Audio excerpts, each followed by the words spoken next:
Esta es la entrevista de Fausto Yepes. Hoy con... Estamos en este momento ya en contacto con el doctor Santiago Basabe, politólogo e investigador de Flaxo, para hablar sobre estas elecciones anticipadas. ¿Ecuador aprendió o no la lección? Le consultamos enseguida. Doctor Basabe, gracias por estar con nosotros. Fausto Yepes le saluda. Bienvenido. Hola Fausto, buenas tardes con la audiencia, un gusto estar contigo. Doctor Basabe, hay algunas lecturas que se han hecho en estas pocas horas después de decretada la muerte cruzada. Por un lado, se habla de estas elecciones anticipadas y de una lección aprendida por los ecuatorianos. ¿Estamos aprendiendo algo de esto?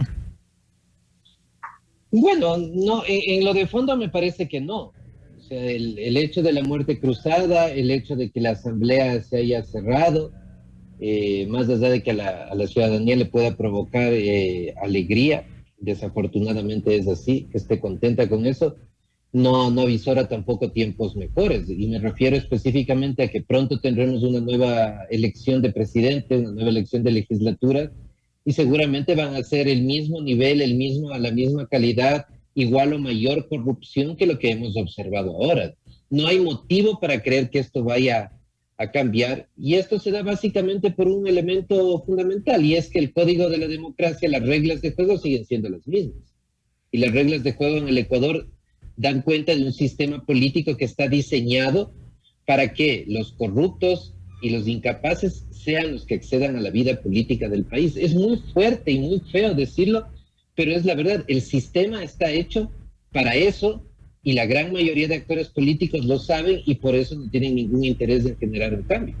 Y a propósito de esta estructura del sistema, ¿el gobierno de alguna forma se ha declarado o pretende declararse ganador en esta pugna de poderes que ha mantenido con la Asamblea Nacional? Pero estamos siendo testigos de un gobierno como protagonista de un show con el guión de otros, el guión de quienes pretenden y parece que lograrán volver. Sí, o sea, yo creo que el gobierno lo que logró es reducir el conflicto que le generaba el juicio político y el posible desenlace del juicio político. Y ahí, en este posible desenlace, precisamente radica uno de los problemas que tiene nuestra ley electoral, ¿no? No saber hasta el último momento por quién va a votar tal o cual asambleísta, o buena parte da cuenta de eso.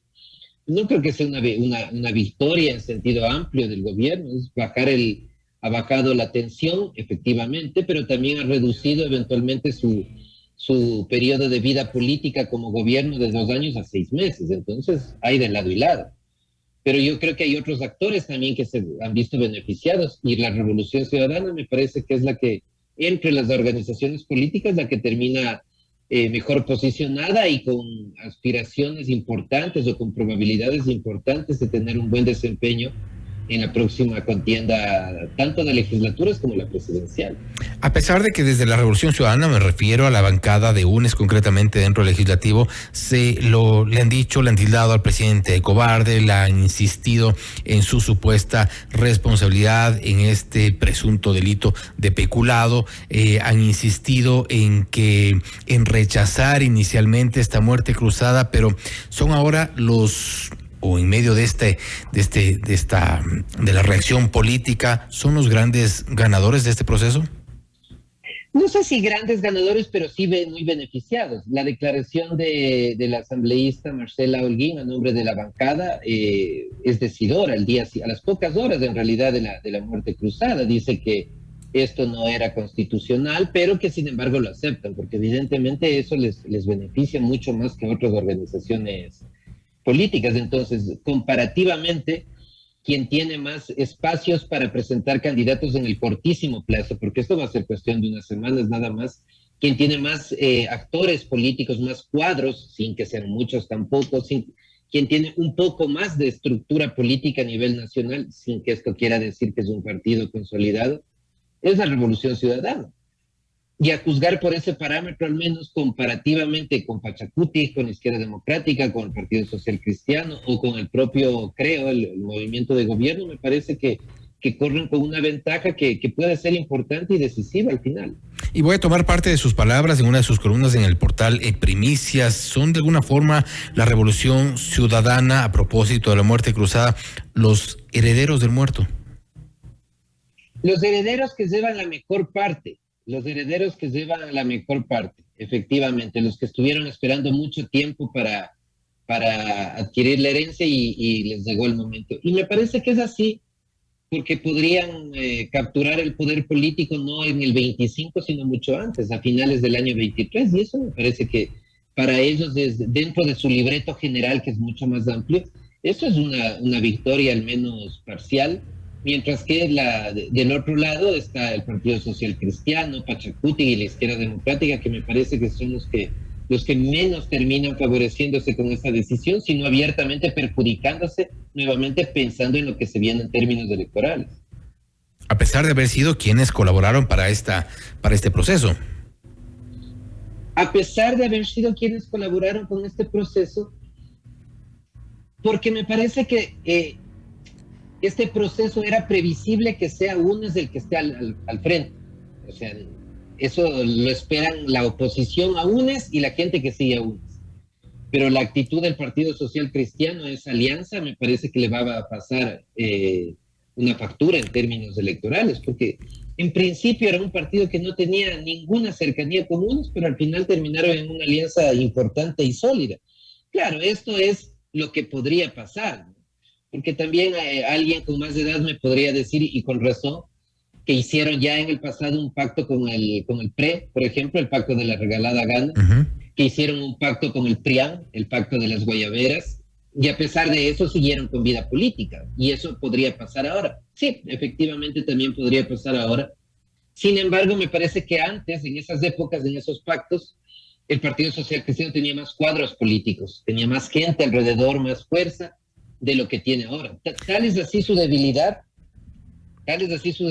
que el asambleísta Torres hace pocos días hace una declaración en el sentido de que Jaime Nebot, que ha dicho ya que no le interesa ser candidato, es el mejor cuadro del Partido Social Cristiano. Eso en otros términos da la impresión de decir es lo único que tenemos y es lo único alrededor de lo cual podemos movernos electoralmente. A pesar de la fidelidad de Torres al Partido Social Cristiano, ha tenido sin duda algunos exabruptos constantes dentro del legislativo, pero y un poco hablemos de ese supuesto aprendizaje, o al menos el aprendizaje que debió haber en el caso, por ejemplo, del Partido Social Cristiano. Ya les pasó factura esta alianza en las elecciones seccionales recientes. Quizá no fue bien aprendida la lección y esta vez nuevamente van a tener que pagar una factura, porque es un partido que al final, en estos últimos días, comenzó a desgranarse, en estas últimas semanas comenzó a perder algunas de sus integrantes en la bancada, precisamente en la Asamblea Nacional, lo que no ha ocurrido con UNES. Sí, pero yo, Fausto, ahí hago una diferenciación. Me parece que sí hay gente en el Partido Social Cristiano que es crítica con acuerdos como los que estamos discutiendo. Yo creo que sí hay gente en el Partido Social Cristiano que piensa en la posibilidad de una organización política más estructurada. Sí hay gente que piensa en una organización política con una ubicación ideológica establecida, que piensa incluso que los valores conservadores del partido deberían verse en alguna medida modificados. El problema es que no tienen ningún tipo de voz ni decisión. El problema es que ese partido corresponde empieza y termina en el abogado Nebot. Entonces, claro, así es bien complicado que las organizaciones políticas puedan tener alguna vida fructífera y que puedan pensarse y ser críticos consigo mismos. Partidos que normalmente han sido medianamente estructurados, que han tomado decisiones normalmente o tradicionalmente orgánicas, Partido Social Cristiano, Izquierda Democrática. Bueno, Pachacuti, que es un caso quizá especial, pero nos referimos a los tres concretamente: Social Cristiano, Izquierda Democrática y Pachacuti. Partidos en la mitad, y esto ha ocurrido precisamente en estos meses donde se instaló esta pugna ejecutivo-legislativo.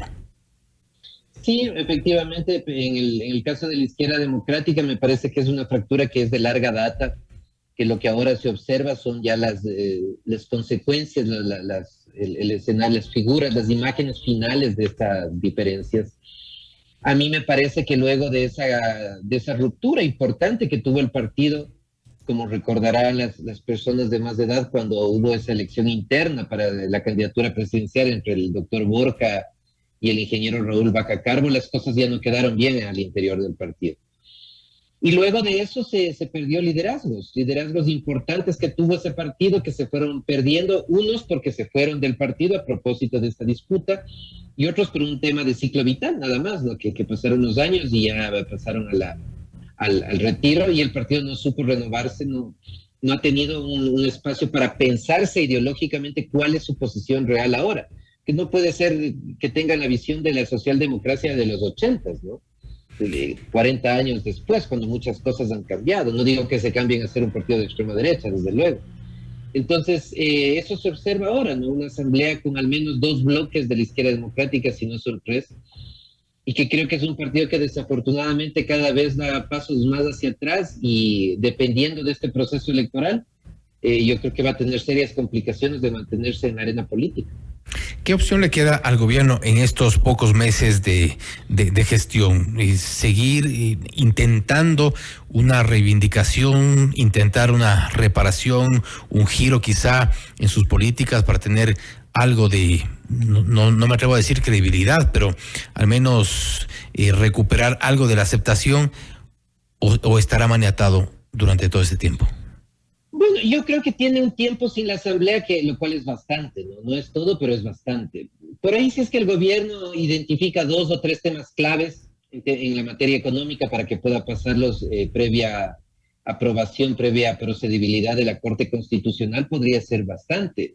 Si el gobierno tiene un recambio, un refrescamiento en sus diferentes líneas para ser mucho más operativo, que antes, puede tener un espacio importante. Y además me parece que el presidente de la República debería ser candidato al proceso electoral que se viene. Más allá de que tenga poca popularidad, más allá de que sea difícil que pueda ganar, porque va a ser muy difícil, efectivamente, pero creo que la muerte cruzada por sí y ante sí, y nada más que eso, no es suficiente. Si ya dieron un paso importante que da cuenta de asumir un riesgo, porque es un riesgo lo que han hecho, me parece que el proyecto, para que pueda mantenerse en pie, o en su defecto fracasar por completo, debería contar con una candidatura del presidente Lasso. Eso no se ha mencionado todavía, pero creo que en términos de observar las ideas que tenía el presidente Lasso en la cabeza al inicio del gobierno, y que muy pocas se han materializado, quizás con esta posibilidad de llegar a esta nueva elección para completar el periodo, podría en alguna medida consolidarse. Insisto, sabiendo de antemano que sus posibilidades de ganar son limitadas. Doctor Basabe, con esto termino.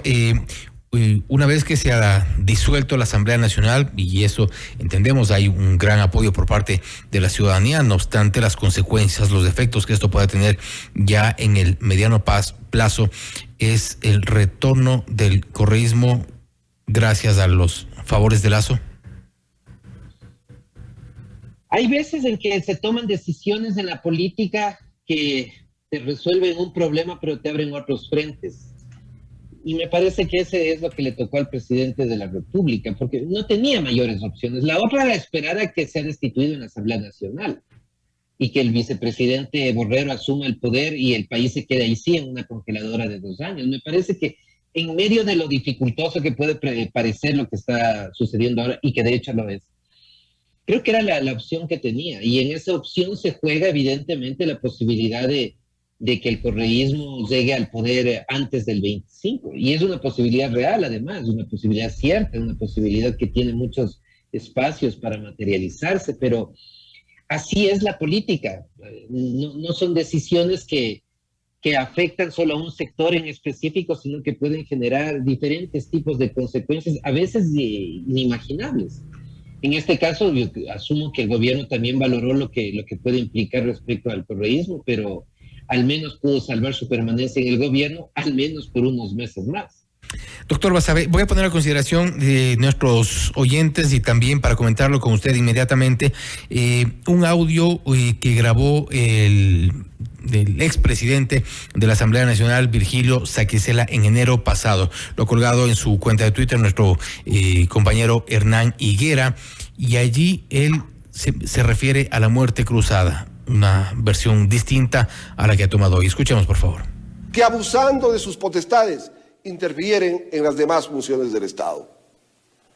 No cabe duda que estamos frente a la puesta en escena de una de las mayores amenazas a la Constitución y al orden democrático. Señor Presidente de la República, en mi calidad de Presidente del Poder Legislativo, rechazo la amenaza de un juez que en una posible arrogación de facultades pretenda destituir a legisladores electos por el pueblo, lo cual usted como demócrata no podría permitir. Y si esa es la intención, más bien utilice la figura constitucional de la muerte cruzada, para que de esta forma el Consejo Nacional Electoral, dentro del término que dispone la Constitución, convoque en 7 días a elecciones para Presidente de la República y asambleístas, que deben... A Virgilio Saquicela, en enero pasado le parecía una salida a la muerte cruzada, ahora le parece ilegal, y esta es la clase de asambleístas que tenemos. Sí, y mira, yo creo que ahí hay un punto bien interesante, y es que a mí personalmente me parece que la muerte cruzada, sea desde el legislativo o desde el ejecutivo como institución, le hace daño a la democracia, efectivamente. Es una institución que no debería estar ahí y que nadie es capaz de justificar por qué la pusieron. Si tú preguntas a cualquiera de los asambleístas constituyentes las razones que estaban detrás de eso, nadie te va a dar una respuesta, porque es algo que pocos lo conocerán. Y me parece efectivamente que es un daño para la Constitución y sobre todo para el régimen democrático y para el país. Pero ese es un tema, pensando en abstracto. Pensando en el caso de lo que ha pasado el día martes, el presidente lo que ha hecho es tomar lo que está en la Constitución y aplicarlo. Que eso no guste ahora, porque fue pensado en una Constitución que tenía nombre y apellido, asumiendo que ese nombre y apellido iba a estar toda la vida, en la Constitución de los 300 años, como usadamente la calificaron. Esa es otra cuestión. Y ahora, efectivamente, por el cambio de la correlación de fuerzas, ya a muchos legisladores no les gusta la muerte cruzada, pero está ahí. Y sobre todo esperemos que la Corte Constitucional tenga una actitud sobria de respetar una decisión pura y estrictamente política que corresponde al presidente de la República, y en la cual me parece la Corte Constitucional poco o nada tiene que hacer. Porque si el presidente invocó una crisis política es precisamente porque estaba enfrentando un juicio político. Y si un juicio político no genera una alteración de la vida política, de la vida social y de la vida económica de un país, si un juicio político no genera una alteración de las dinámicas de la sociedad, entonces si eso no es una crisis política, no sé muy bien qué podrá hacer. Y lo que hemos visto... Claro. Sí, y lo que hemos visto al final de esto es que los gestores, los autores de esta Constitución de los 300 años, como la menciona, es que de cualquiera de las formas iban a echar mano de esta figura de la muerte cruzada para su beneficio. Como se dice, ellos nunca dan una puntada sin dedal, porque estando en el poder la habrían utilizado a su conveniencia, y esta vez resultan también beneficiarios de esto. Sí, en el caso de la Revolución Ciudadana, sí, pero hay otros sectores que no necesariamente corresponden a la Revolución Ciudadana y han sido los que se han jactado de la Constitución muy progresista, como dicen que es esta Constitución, pero que al menos en esta parte me parece que es lesiva para los intereses del país como tal. Pero insisto, esta es una discusión en abstracto de la muerte cruzada. En el caso puntual, es una herramienta que está en la Constitución, el presidente la ha tomado. A su juicio cree que hay crisis política, que me parece que eso está ahí. Y ahora la Corte Constitucional, insisto, ojalá tenga una decisión que vaya en la línea de mantener el respeto de la Constitución. Esos son los garantes de la Constitución, desde luego, pero eso de ninguna manera los convierte en un poder que esté por encima de las atribuciones que tienen legislatura, ejecutivo y el Poder Judicial por sí mismo. Doctor Basabe, para cerrar ya la entrevista, le invito a escuchar unas pequeñas perlas de lo que hemos escuchado. Hemos sido testigos durante este proceso de juicio político frustrado al final, tras la disolución de la Asamblea Nacional, y al final hacemos un comentario muy cortito sobre lo que escuchamos. Hechos contractuales que ha perjudicado al país. A continuación, referiré en contra de los funcionarios de Flopet, tipificados en el artículo y se han suscrito, y específicamente en Flopep. Una recopilación que hizo Teleamazonas y pues ha causado también, se ha viralizado bastante estas expresiones de los asambleístas. En algunos casos no sabían ni siquiera de qué hablaban. Y eso lamentablemente va a seguir así, mientras tengamos un sistema donde no es necesario ser afiliado para ser candidato, donde el umbral electoral para que desaparezcan las organizaciones que no ganan asientos en la legislatura sigue siendo tan laxo y susceptible de varias posibilidades de evitarlo, mientras tengamos un código de la democracia que no permite o no impone que una vez que un legislador se separa de su movimiento pierda inmediatamente la banca, mientras tengamos un código de la democracia que no cambia el calendario electoral de los legisladores, fundamentalmente a la segunda vuelta, para intentar de alguna manera que el presidente que llegue tenga un cierto apoyo legislativo. Eso que hemos escuchado va a seguir, desafortunadamente va a seguir, y va a seguir observándose con mayor intensidad, porque como todo el sistema, decía al inicio, como todo el sistema está hecho y diseñado para la ineptitud y la corrupción, los brazos de los negocios ilícitos infiltrándose en la política para comprar candidaturas y candidatos cada vez va a ser mucho más notorio. Lamentable el diagnóstico. En todo caso, doctor Basabe, le agradecemos por haber estado con nosotros. Estaremos igual pendientes de nuevas entrevistas para analizando lo que ocurre en nuestro país. Nuevamente, gracias. Gracias, Fausto. Siempre un placer hablar contigo. Un saludo a toda la audiencia. Gracias. Ha sido el doctor Santiago Basabe, politólogo e investigador de Flaxo, hablando sobre las elecciones anticipadas, la situación política del país y pues lamentablemente haciendo este diagnóstico de en qué condiciones queda nuestro sector político, presas de la ineptitud y de la corrupción, ha dicho el doctor Basabe. Esto es Notimundo Estelar, siempre bien informados.